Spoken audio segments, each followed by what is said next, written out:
में ॻाल्हि कंदासीं जलाल चांडे जो हिकु मशहूरु ज़माना महफ़िल जे बारे में ॻाल्हि कंदासीं।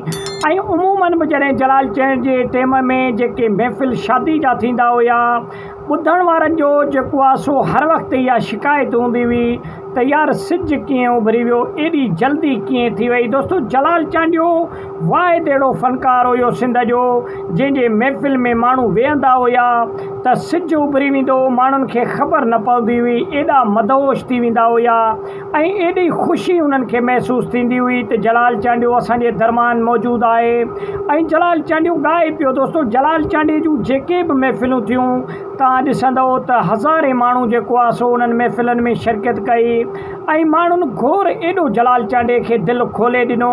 ऐं सिंध जे तारीख़ में वाहिद फ़नकार जलाल चांडियो ई आहे, जंहिंखे सिंध वासियुनि तमामु घणो दिलि सां जेको आहे सो घोर ॾींदा हुया ऐं उन जे मथां पैसा छटींदा हुया। दोस्तो, ईअं बि थींदो हुयो जो जलाल चांडे जे टाइम में का ब्रिकेस वग़ैरह कान हूंदी हुई जलाल चांडे खे, त पोइ पोतड़नि में जेको आहे सो पैसनि जूं ॻढूं ॿधे करे पोइ खणी वेंदा हुया पाण सां गॾु। एॾो घोर मिलंदो हुयो जलाल चांडे खे ऐं उन टाइम में लखनि रुपयनि में जेको आहे सो घोर मिलणु जलाल चांडे खे हिकु वॾी ॻाल्हि आहे। ऐं जलाल चांडे जूं जेके बि महफ़िलूं थींदियूं हुयूं त माण्हुनि खे तमामु घणी ख़ुशी थींदी हुई।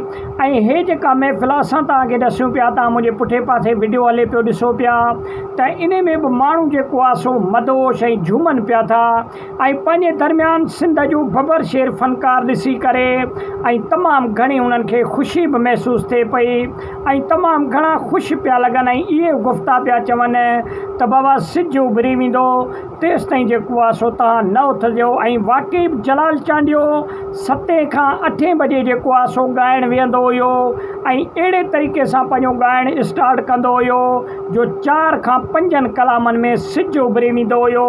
सिज उभरे ताईं जलाल चांडियो पंहिंजो यकतारे चपड़ीअ ते ॻाईंदो हुयो।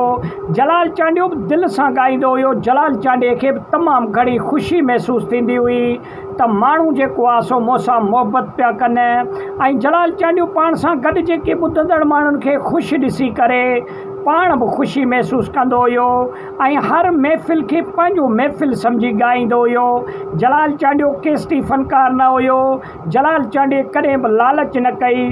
जलाल चांडियो जंहिं बि महफ़िल में वेंदो हुयो कॾहिं बि इहा लालच न कई त मूंखे हेतिरा पैसा मिलनि या हेतिरी ॻाल्हि थिए।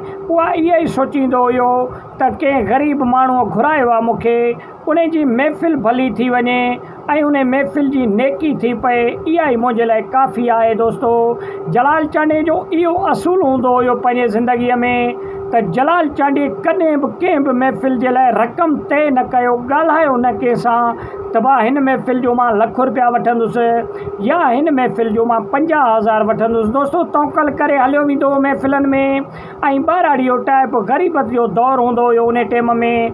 तॾहिं बि जलाल चांडे खे माण्हू गंज ॾेई छॾींदा हुया ऐं जलाल चांडे खे पैसनि सां गॾोगॾु जेका घोर मिलंदी हुई उहा तमामु घणी घोर हूंदी हुई।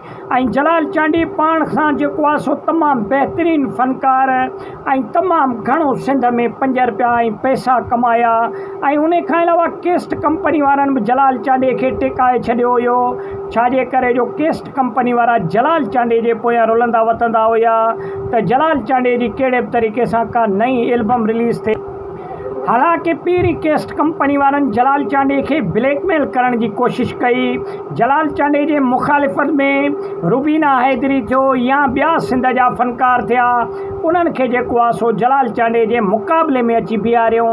ऐं रुबीना हैदरी त हिकु औरत फ़नकार हुई, लेकिन उन खे बि टोपी निरड़ ते रखाए ऐं अजरक जेको आहे सो गटे ते पाराए करे ऐं उन खे बि यकतारो चपड़ी ॾेई ऐं मार्केट में लाथो वियो त तूं वञी जलाल चांडे सां मुक़ाबलो कर।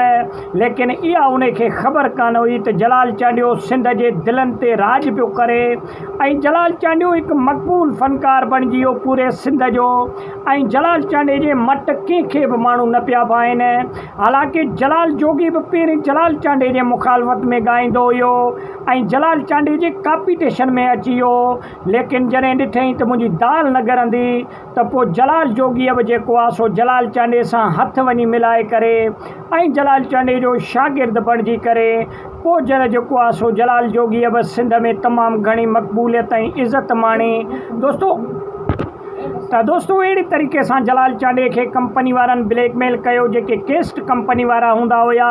लेकिन कुझु अरसो ॻाल्हि हलाइण खां पोइ जॾहिं कंपनी वारनि ॾिठो त असांजी दाल गले ई नथी, जलाल चांडो जेॾो मक़बूल हुयो उन खां वधीक मक़बूल पियो थिए।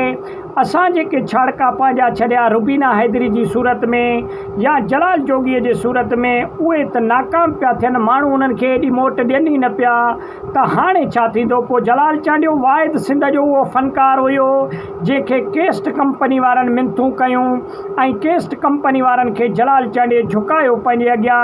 न त जलाल चांड जेको आहे सो केस्ट कंपनी वारा के जेको आहे सो फ़नकार खे पंहिंजे अॻियां ब्लैकमेल करे ऐं मनपसंदीदा ॻाल्हियूं पंहिंजूं मनराईंदा आहिनि। लेकिन जलाल चांडो वाहिद उहो फ़नकार हुयो जिन्हनि केस्ट कंपनी वारनि खे पंहिंजे अॻियां झुकायो।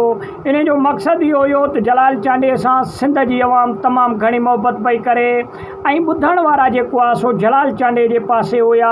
इन जे करे जलाल चांडे जी ॻाल्हि कंपनी वारा बि मञींदा हुया ऐं जेके प्रोग्राम ऐं महफ़िल थींदा हुया जेके शादियुनि जा, उहे महफ़िल वारा बि मञींदा हुया। जेसिताईं जलाल चांडे खां तारीख़ न वठंदा हुया तेसिताईं शादियुनि वारा पंहिंजी दावत न हलाईंदा हुया, तेसिताईं शादियुनि वारा कार्ड न छपराईंदा हुया, जेसिताईं जलाल चांडे खां मोकल न वठंदा हुया, शादीअ जी दावत न वठंदा हुया।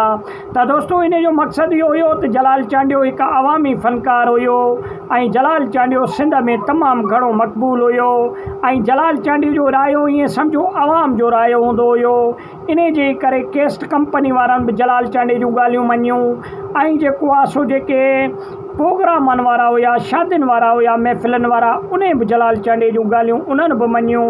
इन जो मक़सदु आहे त अवाम में वॾी ताक़त हुई ऐं अवाम पंहिंजे मनपसंदीदा फ़नकार खे पंहिंजे तरीक़े सां ॿुधंदी हुई।